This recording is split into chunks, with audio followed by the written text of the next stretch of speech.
Become a sustaining member of the Commonwealth Club for just $10 a month. Join today.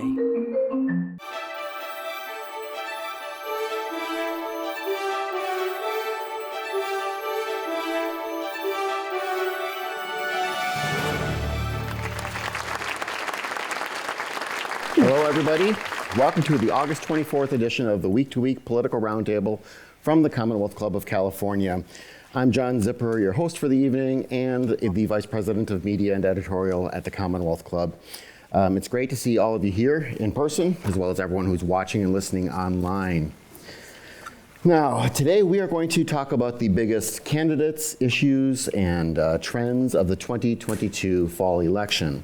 This will include highlighting some, but not all, of the very many propositions that are on our ballots here in California. And I see that one of those propositions is, yet again, us being asked to vote on kidney dialysis center operation. This is the third time, both times before it failed pretty soundly. Now, the last time we had this on the ballot, I said here at Week to Week that I am utterly unqualified to have an opinion, much less a vote, on how kidney dialysis centers are run. This is no diminution of kidney dialysis centers. They're very important. I don't know anything about how to run them. I should not have a vote on them. And I have news for the people who've put this on the ballot for the third time. Since the last time we voted on this, I've not done my homework. I don't know how to run a kidney dialysis center. I spent my pandemic downtime, like any sane person, binge watching The West Wing. So, not an expert, still not an expert. Well, luckily tonight we've got three actual political experts that we're going to be talking to who will help illuminate the momentous 2022 November election. Let's meet them. We're going to start with the big screen right here, and that is Carla Marinucci with Politico's California Playbook and formerly of the San Francisco Chronicle. You can follow her on Twitter at @CMarinucci. Welcome back, Carla. Closest to the screen here, we have Mark Z. Barabak, the political columnist for the Los Angeles Times. Follow him on Twitter at Mark Z. Barabak. Hello again, Mark. And right across from me is Dr. Larry Gersten, political science professor emeritus at the San Jose State University, also political analyst for NBC Bay Area, and author of the new book, California's Recall Election of Gavin Newsom, COVID-19 and the Test of Leadership. He's on Twitter at @LGersten. Welcome again. Now on to our roundtable. First up, in June of this year, the U.S. Supreme Court created a political shockwave when it issued its Dobbs versus Jackson decision, overturning both Roe v. Wade and Planned Parenthood versus Casey. Protests and counter-protests and hissing erupted across the country. In some states, legislators moved quickly to make abortion illegal there. In other states, there were already laws on the book banning abortion. Some of those laws dated back to the 19th century. So, what impact has this had on the American political scene? Will it last? Let's start with you, Carla. What do you think? I mean, look, Democrats for months have been facing these dire predictions about the midterms based on, history, based on Joe Biden's polls, based on their narrow majorities in the House and Senate. And suddenly it looks like there is a glimmer of hope for Democrats going toward the midterms because of that Dobbs decision. All four of the special elections that have taken place since that decision have, Democrats have overperformed in those. Latest being last night in New York, 19th House District, that was a win for the Democrats. It's one of a crowd. And Democrats have got to be feeling a little better about the look going into the midterms. Look, the Dobbs decision has energized women voters. That happened in Kansas. It happened in Nebraska, where Democrats overperformed. It's happened in New York as well. And the women are now turning out in big numbers. Republicans have got to be worried about that. Republicans took a very strong and aggressive stance against abortion in many states. And of course, we've seen in more than 10 states The laws have been changed. The laws have been changed to the point where women activists are coming out in numbers. And I think this is something we've got to watch. Right here in California, we've got to measure on the ballot. You're talking about ballot measures, Sean. Incredibly popular, strong, and IGS poll shows, I think more than 2/3 of Californians are strongly in favor of pro-choice, of a choice for women when it comes to abortion. So this is an issue that is, I think, clearly driving a portion of the electorate. Republicans are hoping that passion is not going to last, that it is going to be the economy, inflation, gas prices, et cetera. But it does look like abortion is at the top of the list, or part of the top of the list, when it comes to issues that are going to drive this midterm. And we're seeing it now in these special elections. Mark, what do you think? Is it a big Yeah, I want to start by saying, the world looked a lot different politically 2 months ago. It could look a lot different 2 months from now. That said, I was somewhat skeptical after the decision came down that folks would be as energized and remain energized. And the reason was because, if you'll all recall, Ruth Bader Ginsburg died very, very close to the 2020 election. All sorts of talk about how that was going to really energize voters, and that was going to make abortion and the Supreme Court a huge issue in the 2020 campaign, which it did not. In fact, if you look at the exit polls, it was only a very, very marginal, very fractional percentage of the electorate in exit polls said the Supreme Court was a major driver in their decision. And of those who cited that, most of them supported President Trump's reelection. So again, I was skeptical of it, and I talked to people at the time, and some folks said, there's a qualitative difference that Ruth Bader Ginsburg's replacement on the court could lead to the overturning of Roe v. Wade. Very, very different people suggested when you actually overturn Roe versus Wade. And I think we're seeing, I think one important difference is how front and center the issue has been. I mean, these cases of, the 10-year-old girl who had to go from, I believe, from Ohio to Indiana. In other words, there's been a tremendous amount of coverage, and that has driven, I think, a lot of this intensity. And just to underscore what Carla said with a couple data points, there was some interesting, I just saw some interesting data out of Pennsylvania. We'll get around to Pennsylvania's very important gubernatorial and in particular a Senate race there.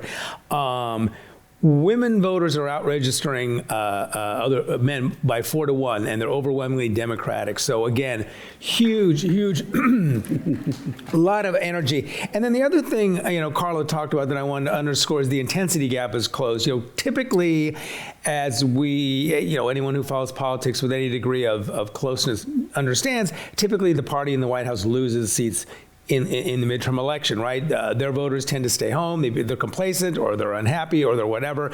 It's the out party that's animated, and polls up until now have shown, as we would expect, all the intensity has been on the Republican side. Well, polls now are showing Democrats have closed that gap. So that's really, really important. So I'll end where I started by saying things will look very, very different 2 months from now, and as Carla suggests, I think Republicans hope it will look very different. I still think it's more likely than not the Democrats lose control of the House, and we'll get to that eventually. I think they have an even or better chance of hanging on to the Senate. We'll get to that eventually. We'll see what the world looks like, in 2 months. Larry, your thoughts? I'm going to start where Mark ended. How's that for a transition? A lot can happen in 2 months. The word Mark used, I think, is really critical, intensity. And right now, we've got lots of intensity. The question is, will that intensity be there 2 months from now? And we all know off-year elections, the out party loses seats. The tradition shows that 28 seats go to the other party and 4 Senate seats go to the other party. That's tradition. There are exceptions. Granted. But this intensity thing in American politics is a very difficult thing to sustain. I just would have you think about gun control. This is the story with gun control. There's a terrible thing that happens. 15, 20 people killed, all kids, blah, blah, blah. It's awful. Everybody's outraged. There are marches, this and that. And 10 days later, what's going on with baseball? I mean, it just is not sustained. And I'm thinking about this whole issue of abortion, and the question is that going to go against the grain? Will this anger, if you will, be there in 11 weeks or whatever is left? And it's a long time for people to carry around anger, and I just am not very confident that there will be this. Will it be in California? Yeah. I mean, Proposition 1 going to pass with 110%. Okay, sure. But in these purple states, and look what happened in Indiana after that big kerfuffle. Look what happened at that tragedy, and what the legislature did. So that's my thinking. I'm not quite there. I'm wondering your thoughts on. Go ahead, Carla. Larry, I just want to say that when it comes to women voters, I think you can't underestimate how personal many of them take this issue. Among the newly registered voters in Kansas, where we saw that very critical referendum, 70% of those newly registered voters were women. And Mark talked about this. Something that's driving these voters, I think, is an outpouring of new reporting on the impact of this decision on people's lives. He mentioned the 10-year-old girl raped who had to travel to Ohio. We saw a story about a Nebraska mother and daughter who were prosecuted for illegal abortion after Facebook information was turned over to law enforcement. We saw a judge in Florida this week telling a 16-year-old she was not sufficiently mature to decide to have an abortion. And we saw a Louisiana woman who, even though her fetus had issues with a lack of partial skull, she was barred from having an abortion. Those kinds of stories are going to, I think, we're going to continue. We're now seeing legislators, conservative legislators in some of these states saying, gee, I didn't know the impact on women. And women are saying, really? And I think this is part of what may be continuing to drive the passion. And we'll see at last, yes, there are a lot of other issues out there, and Republicans are pounding those issues. But when it comes to women voters, I think this may be a moment, a watershed moment. And we'll see if that happens. Could I add one thing? Larry, go ahead. Let's go to Kansas. I need my passport first, but let's go to Kansas. And remember, that vote, which was so overwhelming, was a binary vote. Well, yeah, that's yes or no. And look, please don't take this as my personal opinion. I don't want to be pelted. I have a wife and kids and all that stuff. But I mean, just as someone who kind of gets into the weeds like the rest of us, you come up with some sort of plan where abortion is allowed over, after 8-10 weeks, if the mother's life is at stake and whatever. I think you'll see a lot of support for that in Kansas, a lot. And so I hesitate to get too excited about that type of a thing. And those examples you're giving, the question, and every one of them, I think, it makes a good point. But the question is, does it and will it resonate? We'll see. We'll see. Well, isn't there always a danger of, especially with an issue like abortion, where advocates, both political leaders as well as activists, can go too far and allow the other side to say, see, that's what they're like. You don't want that. And like right after this decision came down, Democrats in Congress tried to push through the codification of legalized abortion nationally. And it was, as I heard it, it was basically no restrictions. Right. Well, that allowed Republicans who immediately pounced and said, that's not what you believe. I mean, you look at the polls, there's broad support, but it wanes the further you get into it. Then the Democrats kind of reorganized and came back and started putting Republicans on notice, on specific things, on incest and life of the mother and rape and stuff like that, and it started putting them in a very difficult position. Plus, you had Justice Thomas's comments about saying, oh yes, this actually is something we need to look at: contraception, same-sex marriage. So it allowed the Democrats then to say, look, they're the extremists. No, you make a good point. I did a column out of New Mexico talking about the candidate for governor. That's how Republicans are trying to push back on this issue. I mean, they would like it to go away, but it's not and it won't. So how do they address it? And what they're doing is, as you suggest, painting Democrats as extreme, supporting abortion with no limits. And you're right. I mean, public opinion on abortion is not as black and white as people would tend to think it is. There's a lot of people, there's a broad middle ground of folks who want abortion restricted up to a certain point. And that's what Republicans have been trying to do. That is their strategy to counter the Democrats by saying they are extreme, they are abortion on demand, up till the moment of birth. So that's the Republican. I'm not sure it'll necessarily work, but that is, as you suggest, that's their pushback. Okay. We kind of touched on some of this, but I guess I'd like to hear from each of you. Do you think this will be, when we get to November or when people actually start casting ballots for the November election, will this be a deciding factor in, say, control of either house of Congress, or do you think, say, inflation and the economy will be? Well, Larry? I mean, Yeah, I know. here we are with 50 states, right? And what works in one state's not going to work in another. Obviously, in real red states and real blue states, in a sense, it's not even an issue. It's already been decided, right? I mean, this idea about codifying Proposition 1, of course, just like in a place like Louisiana or Alabama, they would say, of course, the other way. What does it mean in the purple states? Well, there's going to be a lot of things going on, and my sense is, whatever that means, that most of the time we know people vote their wallets. Now, if you're a Republican, you're going to feel really good. I mean, this is in this situation, it's kind of funny. Things are bad. Yes. Okay. I mean, that's a good thing. On the other hand, it looks like things may not be as bad in 2 months. And for the last month or two are an indication. It looks like the economy may not be the same issue in November that it was in June or July. Everybody talks about the price of gas. Well, that's symbolic, but it's very important. Yeah. It just is. Way more than it should be, but it is. So, it may be that a woman's right to choose issue is important, especially for this, the moms in the suburbs and folks like that. But I suspect the economy, to the extent that the economy improves, that's going to go a long way toward helping the Democrats in those purple states. Which would actually, the two of them combined would be really helping Democrats.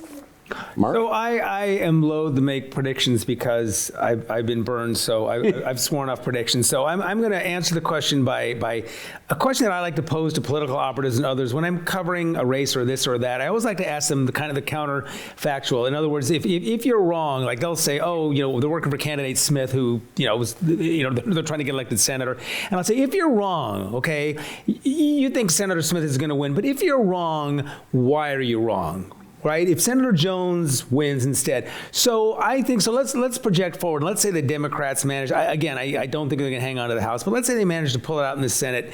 I think we will look back and say that one of the reasons that this cycle was not as bad as it could have been for Democrats is that the abortion issue, in combination with things like January 6th and Clarence Thomas, that the Democrats in enough places were able to convince voters that the Republicans were extreme and to change it from the typical referendum, which midterms typically are. They're a referendum on the administration.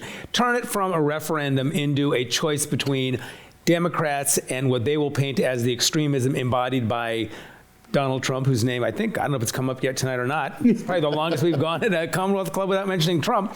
But anyway, with the help of Trump and his presence, if Democrats manage to hang on, I don't think it's going to be enough to hang on to the House. It could win them some close races in some leaner seats. It could be a factor in places like Arizona, Nevada, a few other states that have competitive. But again, I think if Democrats do better than anyone expects, then it'll be because this issue in combination with others enable them to sort of paint this as a choice between Democrats and Republican, quote, extremism. And before I go to Carla, did you have John? Take her first. Okay, go ahead, Carla. Yeah, John, I think Mark is right on the money on this because I think what we've seen on the Republican side, and I think Cecile Richards put it this way, saying that on the issue of abortion, maybe Republicans may be the dog that caught the bus, which is that they've gone a little too far, and some of the candidates out there have gone a little too far. On the extremist point, we've got some candidates, I believe in Louisiana, are suggesting, for instance, the death penalty for women who have abortions. That, you've got the issue of, here in California, the latest IGS poll showing 2/3 of voters are worried that Republicans are going to take this issue and now try to do the same thing to same-sex marriage. That whether Republicans are going too far on these social issues, and Mark mentioned some of the candidates. Mitch McConnell himself has expressed concern about the quality of candidates that Republicans have put up. When you look at Carrie Lake, for instance, election deniers, QAnon subscribers, folks that may be just too much, too soon, too fast for just average voters out there. No matter that Trump is endorsing some of them, we saw last night in New York, Elise Stefanik's endorsed candidate went down to the Democrat. So I think extremism issue could be one where Republicans have got to worry that some of their candidates are over the line for just mainstream voters out there. And I think we're going to see certainly inflation, gas prices, which are coming down, are going to be top of mind. Crime, homelessness, that's been another issue here, certainly here in California. But right now, these social issues are now coming to the fore, and I think that may sway some of those voters who are in the middle and undecided. And this is what Democrats got to put their hopes on. Do you have something you wanted to add? Well, only that this gets to the point that both of us have said, all of us have said, that the election is about more than a single issue. I mean, there are always single issue voters. We know that. Yeah. We know that. Right. But most voters aren't. Most voters aren't. Right.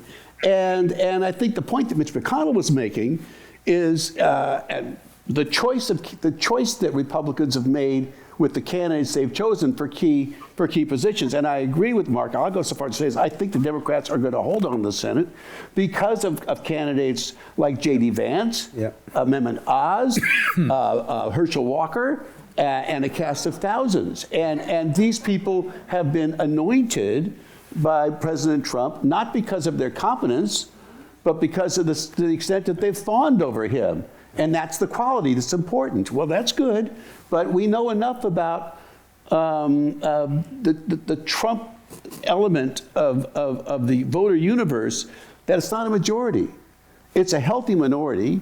It's 35% maybe, and in an election when you've got a nomination where you've got 6, 7 candidates, 35% is going to win the day every time. Right. So we've got all these candidates, and that gets to the point that this is a lot more than just that single issue, because these guys, they're obviously not doing a very good job. The polls show, it's not my opinion, the polls show that they're not doing a very good job persuading the voters. Should we go from here? We'll take you out. So you can go next door and have a drink. We'll just we'll let you know when it's over. We'll come get you.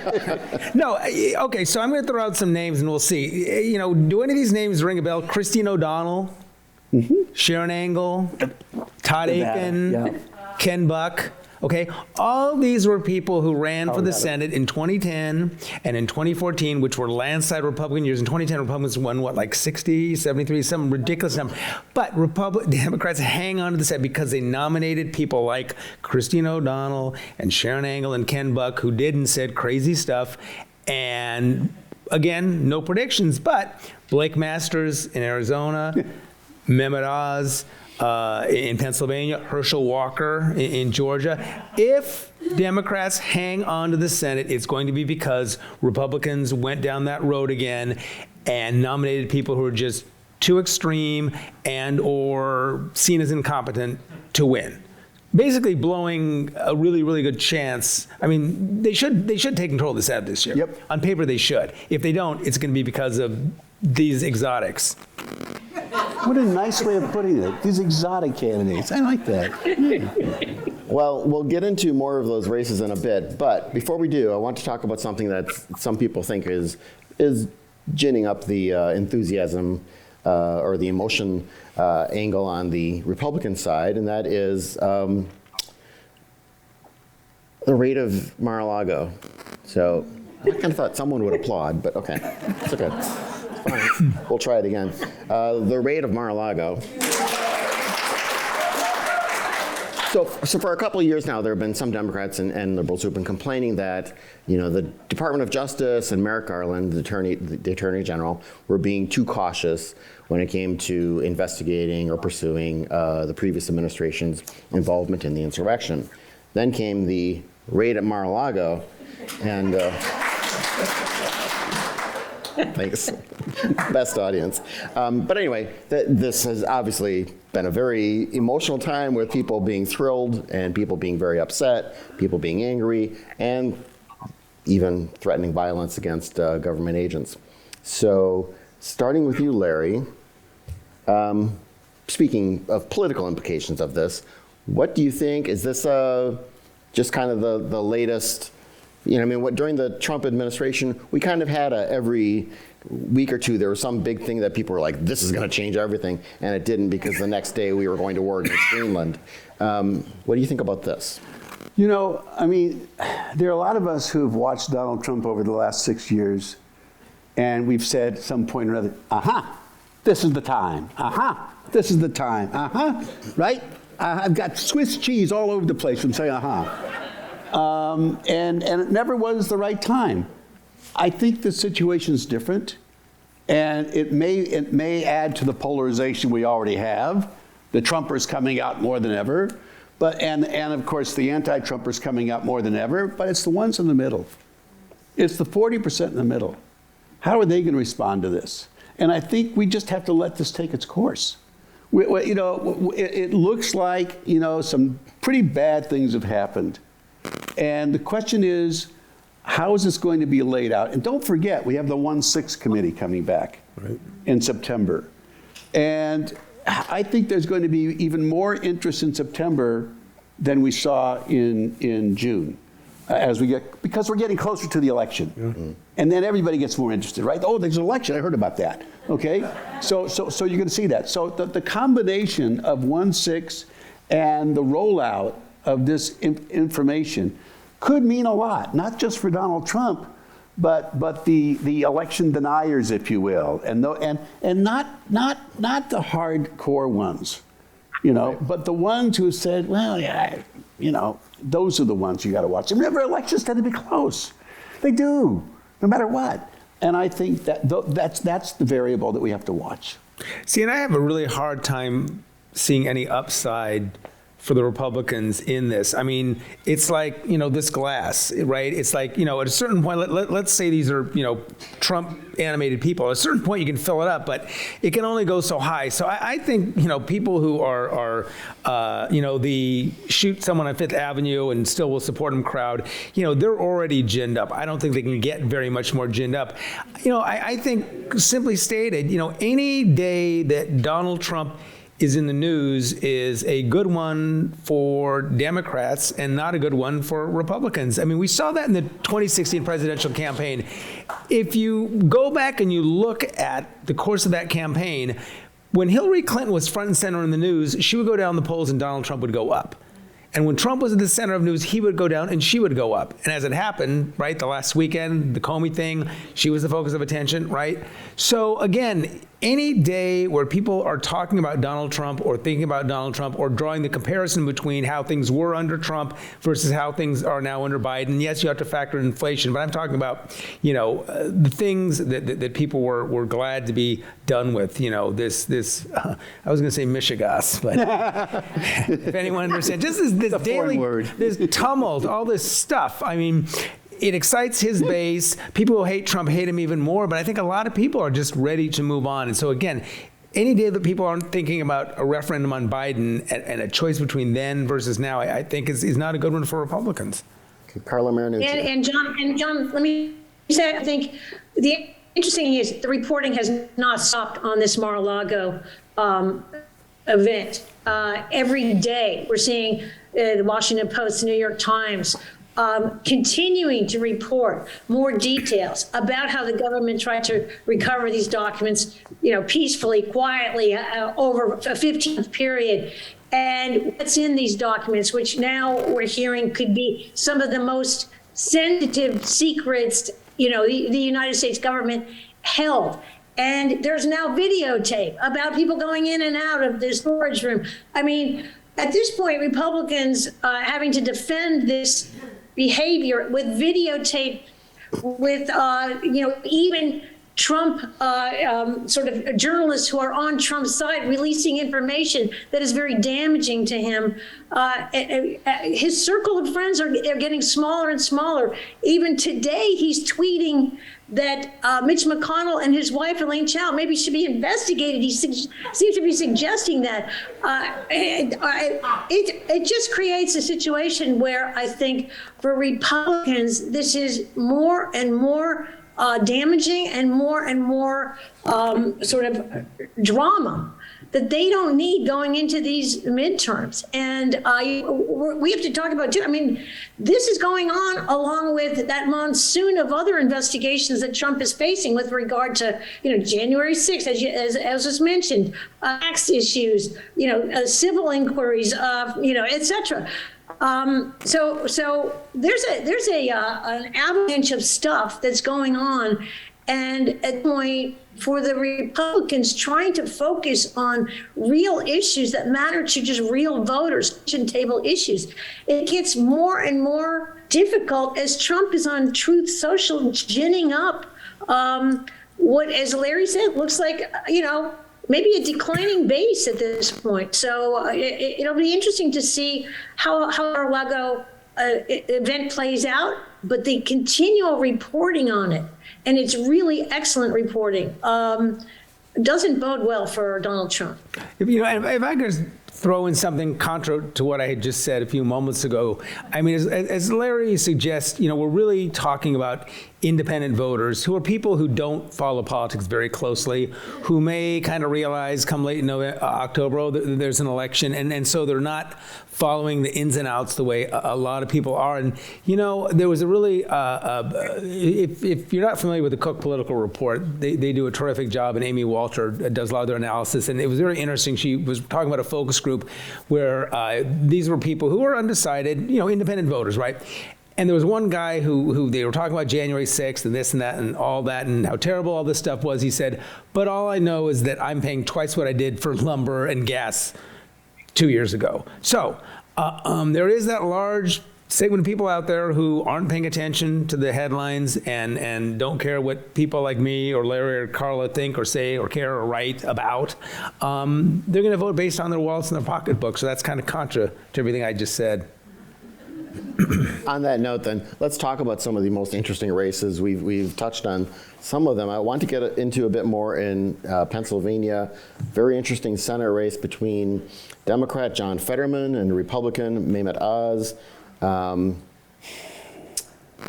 Who wants to start with that? Mark, let's stick with you. Well, I think if you want... and I want to hear the word crudité somewhere in this. Yes, crudité, yes. I thought we might get some with our water, but unfortunately... I thought it meant overthrow of the government, a coup d'etat. Yeah, right, yes. Look, if you wanted one race that sort of embodies the approach to this midterm that the Republican Party has taken, not to get too far down into the weeds, but Mitch McConnell has sort of farmed off a lot of this. There's a lot of tension between Rick Scott, the senator from Florida, who's heading the Republican Senate Campaign Committee, and Mitch McConnell, and a lot of the fact that Rick Scott may be angling for Mitch McConnell's job with Trump's support doesn't make the two get along any better. But there's a lot of finger pointing and a lot of blame. And the bottom line is, the Republicans in many, many states nominated people whose major, if not only qualification, was loyalty to Donald Trump. And Mehmet Oz is a case in point. He was someone who Trump was impressed with because he was on TV.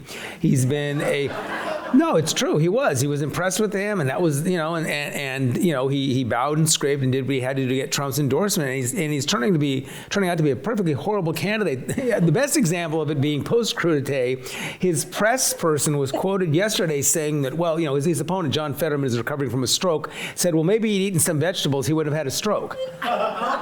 So, you want to talk about tone deaf and insensitive, and of course, Fetterman just just rightly pointed out, that was really just a mind-blowingly insensitive and stupid comment. So, if you want to show how to lose and squander a really, really good opportunity to, well, in that case, it would be to hang on to a Senate race, you got to look no further than Pennsylvania. Carla, any thoughts on Pennsylvania? Yeah, Amendment Oz was a creation of Oprah Winfrey. That's the interesting thing about this. And I mean, the reason he ended up where he is because he was a media star. But the problem is he's a media star who's very, very wealthy. I think Fetterman has pointed out he has 10 homes. And his New Jersey connection is the thing that is sort of taken him down as well. I mean, you got people like Stevie Van Zandt and other Wait a minute Jersey. now, hold on. Talking about how Oz deserves to be in the Hall of Fame in Jersey. Being a former Jersey girl myself, this is an issue there. And I think whether he's Pennsylvania or not, how many homes he owns, does he know crudités from veggie trays?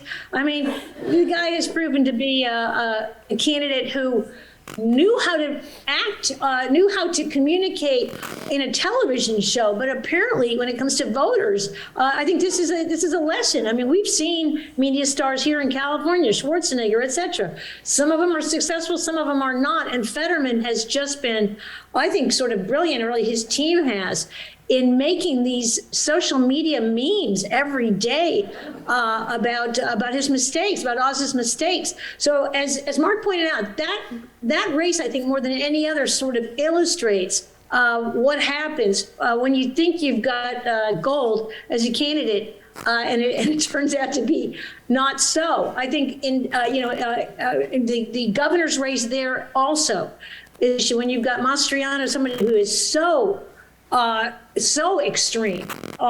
And how is this playing with voters? In both those races, the governor's race and the Senate race in Pennsylvania, the Democrats are leading by at least 5 from what I'm seeing, the latest tracking polls. And it looks like that's going to be a win for them. I just saw a poll that showed Republican Doug Mastriano is trailing Democrat Josh Shapiro by 15 points. Okay. Larry, any thoughts on Pennsylvania before we move on? I'm beginning to think this is a biased crowd. This is an angle. I mean, look, you guys have done a great job in Pennsylvania. 2 things, real quick. Fetterman, of course, is just the absolute antithesis. Yeah. The shorts, the hoodie, the Pittsburgh guy. The goatee, yeah. Right? I mean, he's a working class guy. Yeah. And Oz so slick. I mean, my God, just the presence is just amazing to watch. But beyond that, you got to wonder, maybe somebody might even feel sorry for Mitch McConnell, who absolutely loathes these candidates. Yeah. He loathes them. Yeah. Go back under a rock and leave me alone. And yet the Republican Senate committee is just putting tens of millions of dollars into these campaigns. $28 million to J.D. Vance. I forgot how many tens of million dollars, to Oz. I mean, this is ludicrous. Mitch McConnell has to be saying this to himself at night. To Elaine, he's saying this is ludicrous. I mean, it's crazy, but that's the position he's in. That's the position he's in, throwing money good after bad, for candidates that he knows are in all likelihood are likely to lose. And you know what? Here, let me give. I agree with everything you said, but that's no fun. No, but so the counters. So okay, so let's say we're here in December and we're talking about how Republicans have won control of the Congress. Won control of the Senate, and Herschel Walker's been elected, and Mehmet Oz has been elected, and all these things that we think Trump's is crazy. Exonerated. Right? No. But I think there is. I think there is a not bad chance that some of these candidates could prevail. And if they do, I look for why. How would we explain a Herschel Walker winning, a Mehmet Oz winning, a Blake Masters winning, all these people winning? No, it is the tribalism of our politics and how we become a parliamentary thing. And it'll be because candidate character and quality is less important than who do you want to control Congress. So like I said, if I'm invited back and we're talking about, Republicans being in control of the Senate because all these candidates who we think can't and couldn't and shouldn't win, it's going to be because voters didn't care how wacky Herschel Walker, the crazy stuff he said about China and trees and global warming, and they don't care about Mehmet Oz and crudités. They will say, you know what, I want Republicans to control Congress, so I'm going to hold my nose and vote for these people. That's how they win. Can I say one thing about Larry. that? With all due respect, I think we get to a state-by-state thing. And if you look at Arizona, for example, I'm not so sure that holds. You look at somebody like, get ready for the booze, Kirsten Sinema. Let me hear it. There we go. Okay, I mean, she's positioned herself Right in the middle, and she's managed to hold on, and I think she, for the foreseeable future, will. Yeah. Or as will Mark Kelly, I think. Same thing. Carrie Lake. She may even get through. I wouldn't be surprised because there's such a huge libertarian element in Arizona. Yeah. There really is. So, the state-by-state thing sometimes makes it hard, I think, for all of us to go too far out there. And I'm guilty of that a lot. Well, what are some of the races that you're most interested and most intrigued by? I like the Arizona race. I like the race for governor there. Why am I forgetting her name? You guys all know. This is Secretary of State. Hobbs. Right. Katie. Catherine Hobbs. Yeah, right. I think that's going to be a great race because that's the election denier versus the person who ran the election. I love that race. To see. This is a sad story, isn't it? I love racing. But I think that's a good race. I think Ohio's a good race. Vance and come on, guys. Ryan. Because He's very competitive. Because I consider. Look, I don't buy this purple stuff. I think Ohio's a Republican state. Yeah. And right now it's fairly even. I like that race. That's going to tell you a lot about what's happened to the suburbs. And back to the whole idea about abortion. Things like that are going to pop out in a place like Ohio. So for me, those are a couple. I think Florida is gone. You got $132 million, and money doesn't always win an election. Just add Mick Whitman, if you remember that stuff. Yeah. But I think he's popular, DeSantis. He just is, and I don't think that's anything to watch for me. But those two states for me are a couple of my favorites. Yeah, Arizona's interesting. We haven't talked much about Nevada. I think Nevada is a very interesting test case. Yeah, Cortez Masto, first Latina senator in period or in Nevada? I know in Nevada. But running against an election denier. I think we're going to get to questions in a little bit. I don't know, but you're running the show. Black salt. Against an election denier. That's a very interesting thing. Arizona's interesting. Georgia is interesting just because, like I said, it's like Herschel Walker is just, he's just such a, And I'll yet just say it bad remains candidate. a very And yes, close it does. race. And yes, and that's where the tribalism comes in. Herschel Walker, with all due respect, just does not belong in the United States Senate, but we might well be. Okay, last words, Carla, before we move on. Yeah, I just want to say on Arizona, I think the Carrie Lake candidacy is just very interesting because she's not only a mega Trump, election denier, but she's one that has a very sophisticated media experience. Yeah. And I think for that reason, she is somebody to watch. If she gets elected, I think she could be the next generation of where this whole Trump movement goes. She's been able to say some just kind of outrageous things when it comes to denying the election. She seems to be very, very popular, and she's very, very sophisticated when it comes to her media presence. So I want to watch that one. I do want to watch Val Demings versus Marco Rubio in Florida. I know a lot of people think that one's already, a goner for Marco Rubio, that he's going to win that one. But I have seen polls that are reading that one maybe a little closer. In all these cases, and whether you're talking about Herschel Walker, you talk about Nevada, Adam Laxalt versus Cortez Masto, you've got the election deniers out there. And I think there's a real question about how many of them are going to end up in the win column, J.D. Vance. And not only in those seats, but in seats that directly affect Right. election outcomes, the Secretary of State. States. race. Yeah. Arizona, So- Nevada. You have Pennsylvania, Wisconsin. Governor- we haven't governor talked about picks, we haven't talked at all about Wisconsin. I mean, Wisconsin's a really important state, right? Competitive gubernatorial race. You have a guy who's running for governor who's an election denier. You have a state that has been a tipping point state in the last several presidential campaigns. You have candidates for Secretary of State there, for governor there, who basically have been very, very partisan. So, I mean, that Pennsylvania is important. Wisconsin, which we haven't again mentioned, super important state. And I did know, and so Tony Evers is the Democratic incumbent governor of Wisconsin. Right. He's largely been hamstrung in what he's been able to do because of very, very Partisan. Gerrymandered, partisan legislature. It's Yep. one of those states where they've basically gerrymandered it so far. There's no chance that'll flip in any time soon.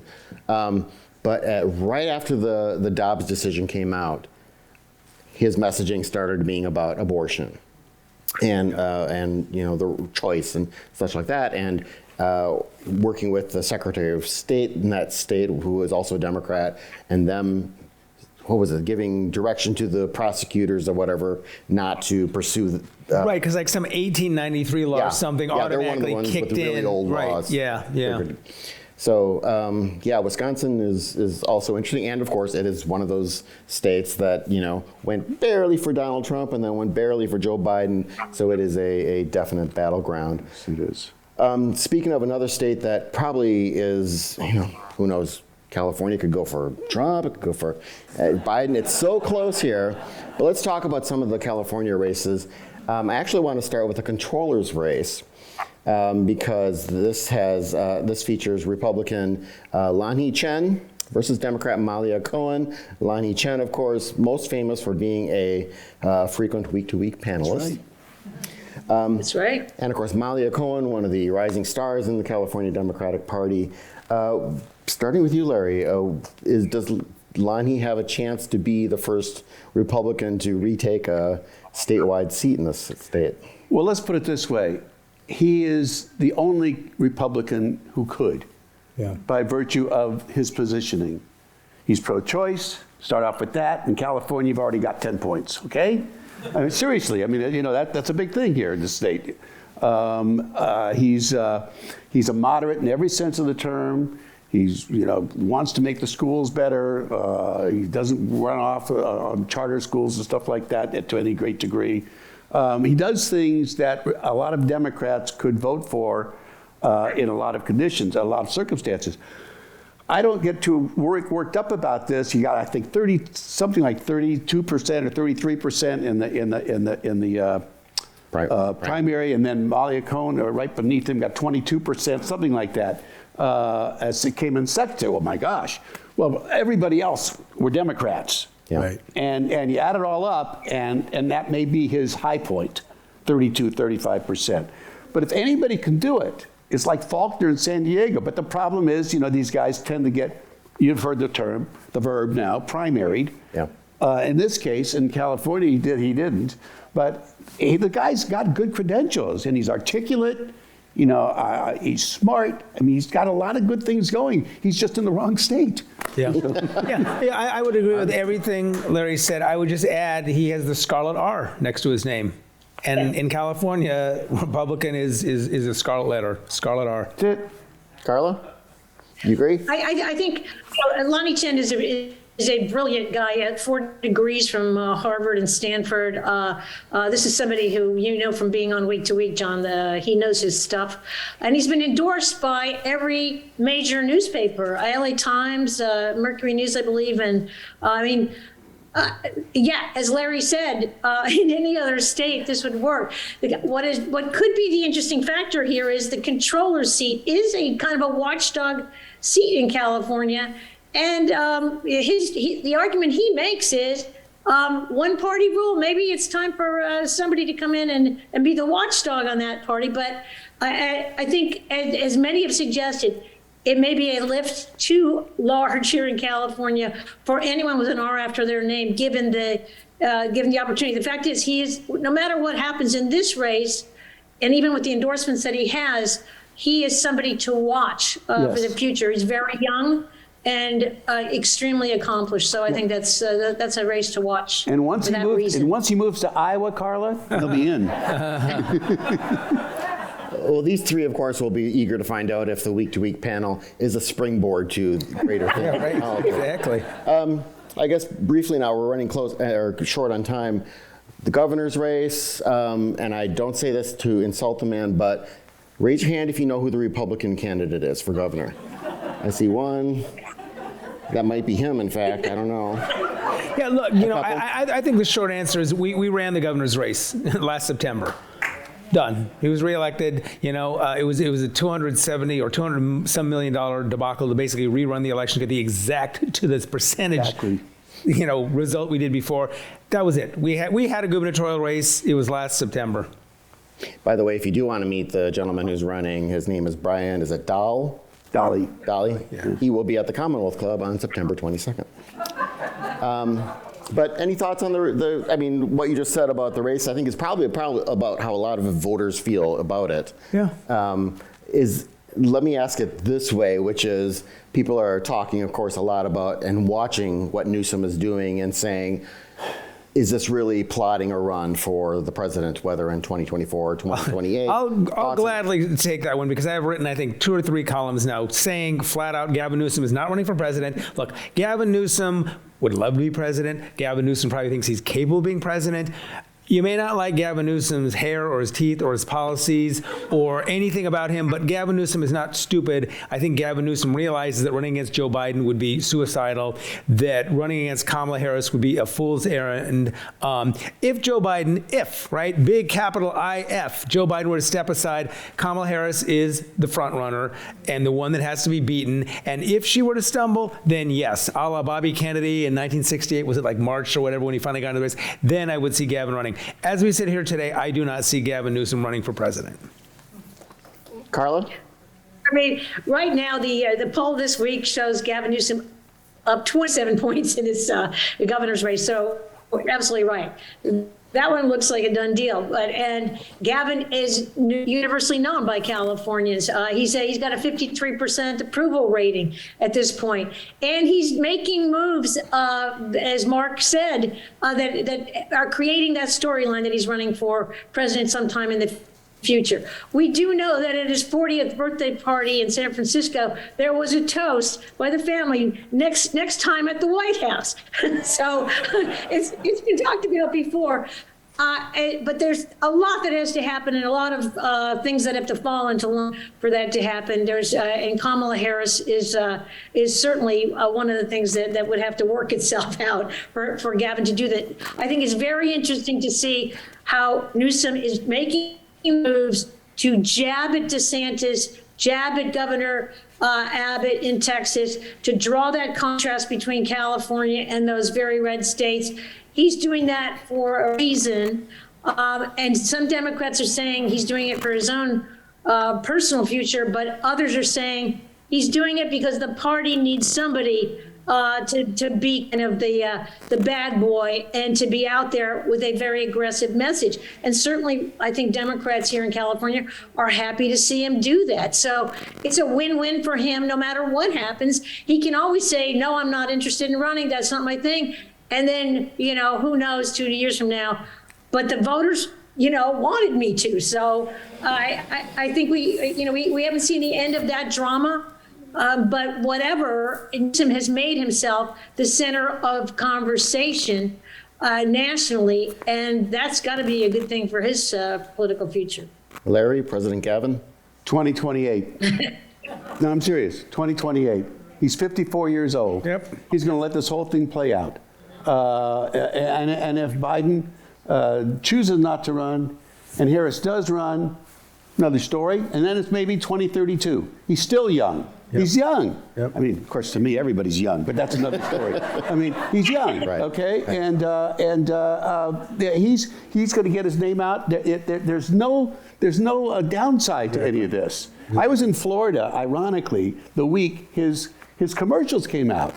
And they were sort of like, who is this guy? I mean, why is he doing this? He doesn't live here, does he? They actually asked that, does he? But no, I think in my business, there's something called time horizon. And he is definitely thinking about time horizon. Well, it would just depend on thought. Look, workaday governor doing boring workaday governor stuff is like boring, snooze, right?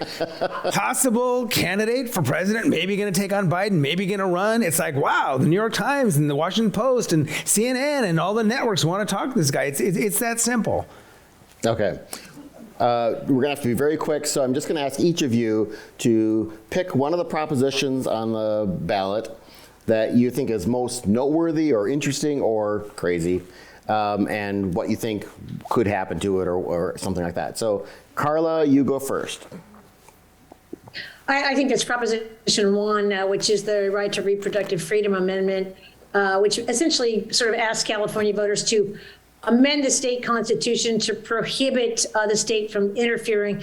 We're already seeing interfering with abortion freedom, reproductive freedom. Look, the polls are showing that overwhelmingly going to pass by a 2/3 margin or more. And I think this is going to be kind of a throwdown for the rest of the country. They're going to look at that and see how California voters obviously, we're a strongly blue state, but Prop 1 is one I'm going to be really watching. You know, I am struck by this, even on BART on the way over here, listening to people talking about this kidney dialysis mission. No. People cannot stop talking about this. It is like, no. They all know so much about it, too. No, I would. I'm kidding. I'd go with. I would second what Carla said. Larry? 26-27. Gambling, folks. Yeah. There'll be a $500 million spent on those two propositions, if not more, 2.5 times it's ever been spent on any proposition in the state. That's how big it is to the various interests on all these sides. And they'll both fail. Yeah. And they'll recoup all that money at the In a week. game play table. Yeah, insane. Okay. Well, thank you very much. Let's do our news quiz before we let folks out for the night. Wendy is our volunteer who's going to hand out chocolate to people who get the answer correct. So I think most of you know how we do this. I'm going to ask a question. If you think you know the answer, I know you've been stuck at home and you're eager to get out. You're so thrilled to be with people, to talk to them, but don't shout out the answer. Raise your hand, I'll call on you, then you can shout out the answer. Okay. So, first question. Speaker of the House Nancy Pelosi was not in court when her husband pleaded guilty to what? I'm going to punish her. I didn't hear her. Way over there in the blue. DUI misdemeanor. That's right. It was a DUI causing injury in connection with the automobile accident in May. Could we maybe have the house lights up just a bit? Otherwise, I'm only going to be calling on people in the front row, and that's not fair. Okay. Almost 2/3 of Europe is affected by something that could be the worst in 500 years. What is it? In the white there. Drought. Drought, that's correct. A severe drought.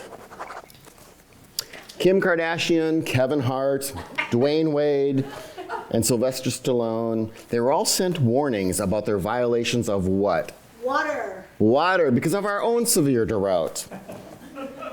That's correct. We're right there in the front. Okay. That's a question that's so easy, I'm not going to ask it. A federal jury on Tuesday convicted 2 men of conspiring to kidnap whom? In the stripes. Michigan governor.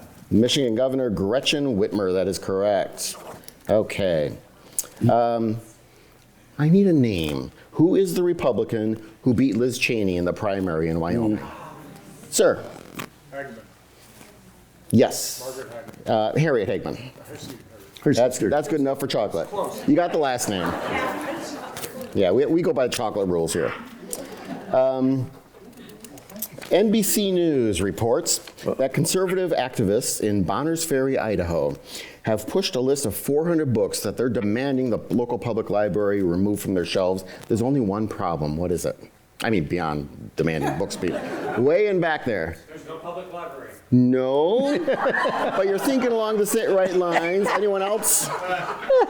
Ma'am. The books aren't in the library. That's correct. They don't carry any of those books. By the way, the librarian, that librarian, by the way, quit after only 9 months because of the political pressure of that job. So, yeah. People in Scandinavia are posting videos of themselves dancing as a show of support for what political leader? Try again in the back. The Finnish Prime Minister. That's right, Finnish Prime Minister, I believe Sanna Marin, who was criticized after she was shown dancing at a party.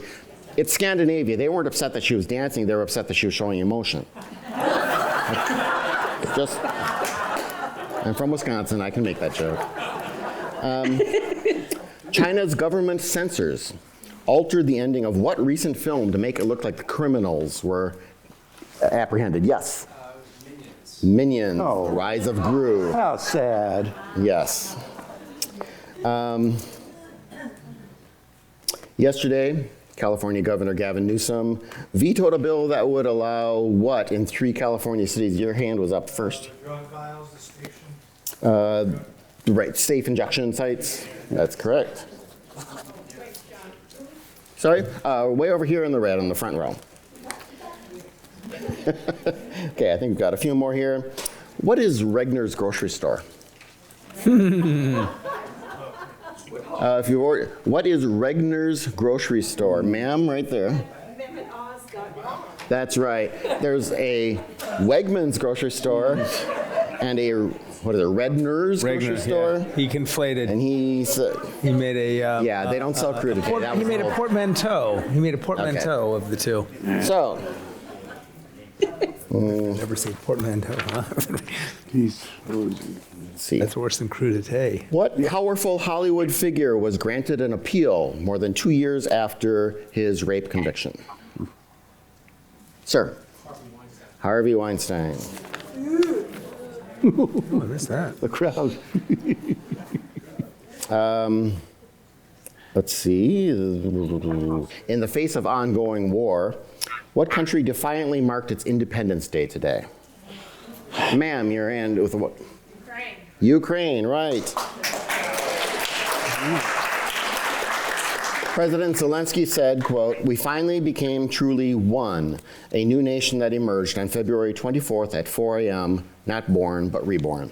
Do we have one left, or are we done? We're done. That's it, folks. I want to thank our great panel, Dr. Larry Gersten, Mark Borobeck, Carla Marinucci. Thanks to all of you here, everyone watching. Have a good week. Don't forget to vote.